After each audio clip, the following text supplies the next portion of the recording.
Você está no canal Eu Estudo a Lição com o pastor Samuel Camilo Júnior. Muito obrigado por sua companhia. Eu quero aproveitar para poder te pedir que você se inscreva no nosso canal e, ao mesmo tempo, mande um convite aí para os seus amigos também, para que eles se inscrevam e sejam abençoados, para que dia após dia a gente tenha a possibilidade de continuar estudando a Bíblia com você. Hoje é terça-feira, dia 7 de abril, e o tema que estudaremos, a nossa lição da Escola Sabatina, será a Palavra Escrita de Deus. Quando nós vamos entender como é que esse processo de escrita surgiu dentro do contexto do nosso planeta, a gente tem a possibilidade de poder perceber a mão de Deus dirigindo tudo, para que a palavra dele também pudesse chegar a ficar registrada. Eu quero só que você compreenda que aquilo que boa parte dos estudiosos da história geral vai mencionar é que cerca de 3.000 anos antes de Cristo, na região da Mesopotâmia, onde hoje se encontra o atual Iraque, teria surgido entre os mesopotâmicos a possibilidade de escrita. O tipo de língua que eles usavam para poder escrever é aquilo que ficou conhecido como cuneiforme, porque eles usavam tabletes de argila, e era uma espécie de uma cunha que eles usavam para poder, ainda na argila mole, eles faziam alguns símbolos que representavam ideias, não sons como o que nós temos hoje no nosso alfabeto, e esses símbolos que representavam ideias iam montando aquilo que eram os livros, todos eles em tabletes de argila. Era algo realmente muito interessante. Depois o tablete ele era queimado, ele era como se fosse um pedaço de cerâmica e ele era guardado. E então assim começou-se a utilizar a ideia da palavra escrita. E muitas figuras, muito daquilo que foi o conhecimento desse período a gente tem registrado até hoje. Como por exemplo na biblioteca de Assurbanipal, lá em Nínive, você encontra uma grande quantidade de tabletes de argila que ficaram preservados apesar de toda a história, de todo o tempo que se passou de lá para cá.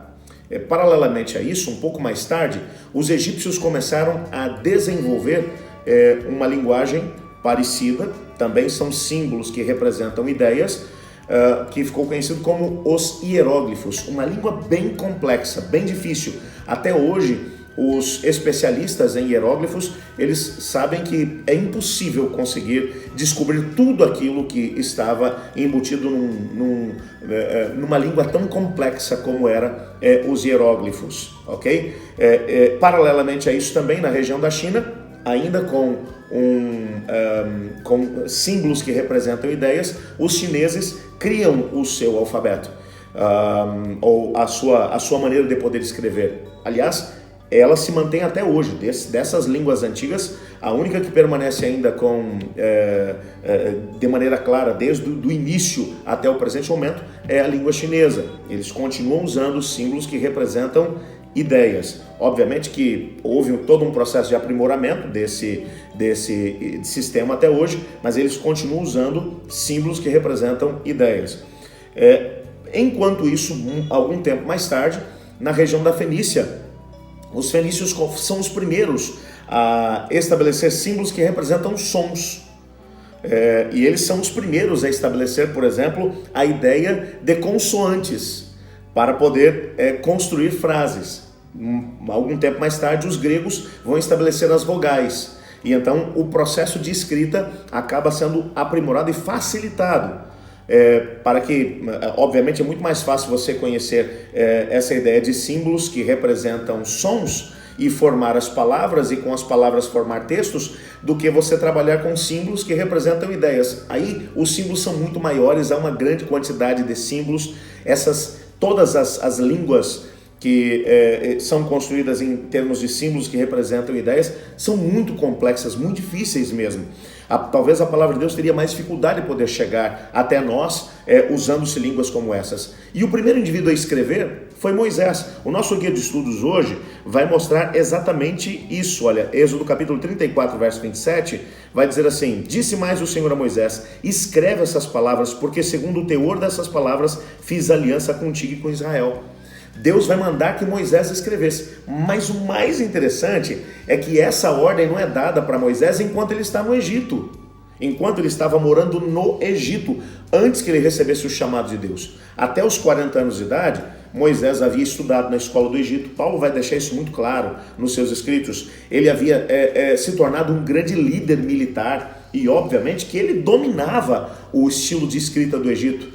Agora, imagina se Moisés começasse a escrever naquele período e os livros do Pentateuco, por exemplo, tivessem sido escritos em hieróglifo. Você consegue imaginar a dificuldade que as pessoas teriam de poder ter acesso a esses escritos? Provavelmente foi no período em que Moisés estava no exílio, nos segundos 40 anos da sua vida, enquanto esteve apacentando as ovelhas de Jetro, que tendo contato com as diversas caravanas e ao mesmo tempo com o povo semita daquela região, que ele deve ter tido acesso ao sistema de escrita que os fenícios já estavam usando naquele mesmo período e tenha começado a escrever em hebraico antigo. Ainda sem vogais, sem qualquer tipo de sinalização, como ponto, vírgula, assim por diante. Era uma linguagem ainda bem primitiva, mas que fez com que os escritos sagrados pudessem ser preservados. Se você vai olhar para a Bíblia, aparece aqui uma grande quantidade de textos. Êxodo capítulo 17, verso 14, 24, 4, Josué 24, 26, Jeremias 30, verso 2, Apocalipse 1, 11, 19, Apocalipse 21, 5, Apocalipse 22, 18, 19. Você vai descobrir que o Senhor Deus ordenou que a sua palavra fosse registrada, fosse escrita. Por quê? Veja, eu quero só te lembrar daquele detalhe. Vamos lembrar do que nós estudamos nos últimos 2 dias? Um muro fez separação entre Deus e o homem. Deus precisava revelar-se ao ser humano.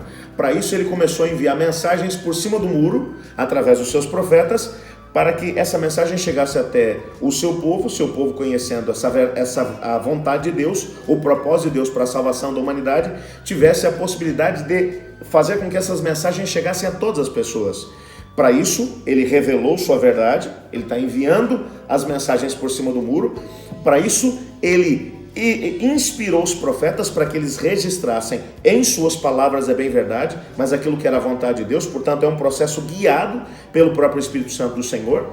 Mas agora ele vai dizer o seguinte, olha, escreve para quê? Imagina se Moisés não tivesse escrito. Imagina se Moisés só tivesse de forma oral, se ele tivesse dito aquilo que ele ouviu da parte de Deus para as pessoas. Quanto dessa mensagem teria se perdido no decorrer dos últimos 3.500 anos?